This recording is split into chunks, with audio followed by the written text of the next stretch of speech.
शुरू अल्लाह के नाम से जो बड़ा मेहरबान नहायत रहम करने वाला है। नबी पाक सल्लल्लाहु अलैहि वसल्लम पर लाखों करोड़ों दुरूद सलाम और उनकी आल पर। अस्सलाम वालेकुम वीवर्स, कैसे हैं आप? मैं हूँ उस्मा और आप देख रहे हैं उस्मा फूड डायरीज़।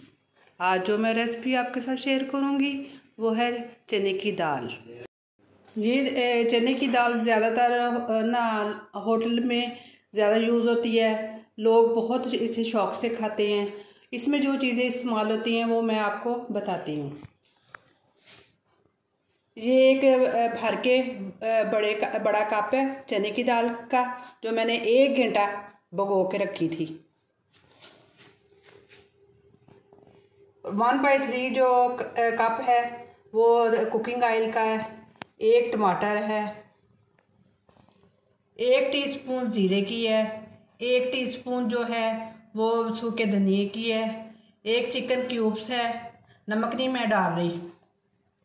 1/5 टीस्पून जो है वो सुरख मिर्चों की है, 1/2 टीस्पून जो है हल्दी की है। 2 टेबलस्पून लहसुन अदरक का पेस्ट है, इसमें अदरक ज़्यादा डलता है। 1 बड़े साइज़ का प्याज है और 4 अदद सब्ज़ मिर्ची हैं। ये इसमें कुकिंग ऑयल डाल लेंगे।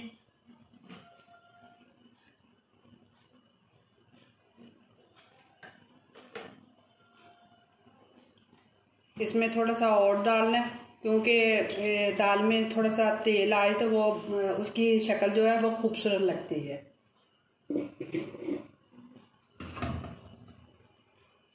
बिस्मिल्लाह।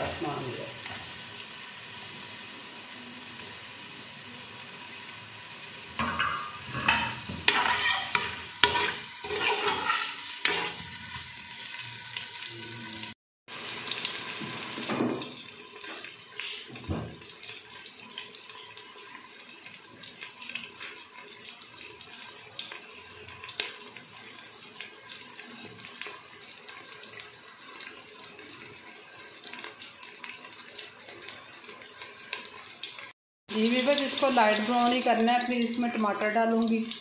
अभी तो ये लाइट ब्राउन नहीं हुए, इसलिए मैं देख रही हूँ कि थोड़े से हो जाते हैं तो फिर मैं टमाटर डालती हूँ। ये प्याज इस शक्ल में हो गए। इसमें अब 1 टमाटर डाल देना है चॉप किया हुआ। इसको इसमें अच्छी तरह भूनना है।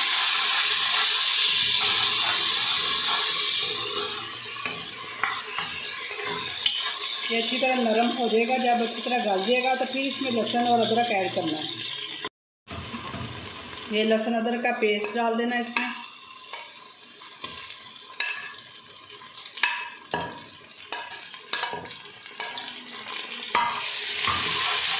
इसको अच्छी तरह भूनना है कि वो लहसुन का कच्चापन दूर हो जाए।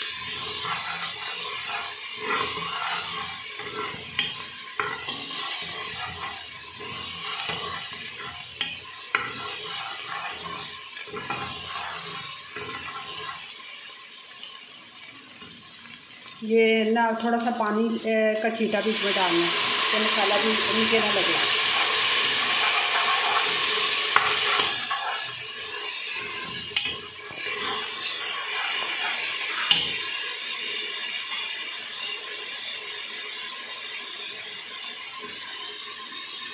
ये जितनी भी स्पाइसेस है इसमें जाएंगे।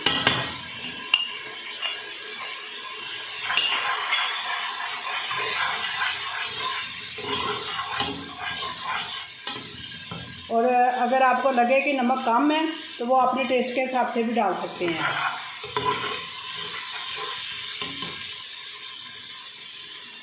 ये जो मैंने 1 घंटा दाल भिगोई थी और जिस पानी में मैंने भिगोई थी वही पानी इसमें डालना है, उसे गिराना नहीं है पानी को।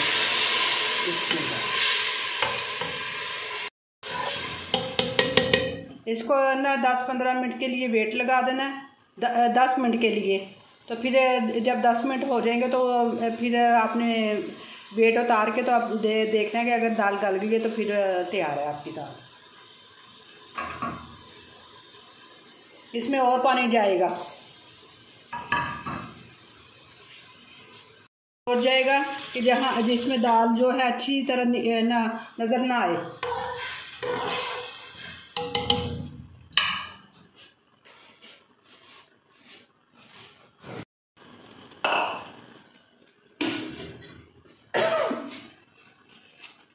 बिस्मिल्लाहिर्रहमानिर्रहीम।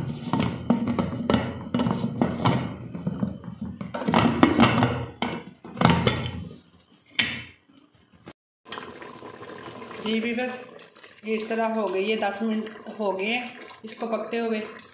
ये इस तरह की, अगर आप इसे थोड़ा सा थिक करना चाहें तो थिक भी कर सकती हैं, लेकिन मैं ऐसे ही रखूँगी। बच्चे ना इस तरह ही शौक़ से खाते हैं।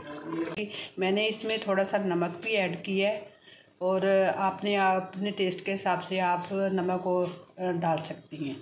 जी वीवर्स, ये है मेरी रेसिपी की फ़ाइनल लुक के जो ना बड़े शौक़ से लोग खाते हैं, तंदूर की रोटी के साथ, उबले हुए चावलों के साथ। अल्हम्दुलिल्लाह, अल्लाह का शुक्र है।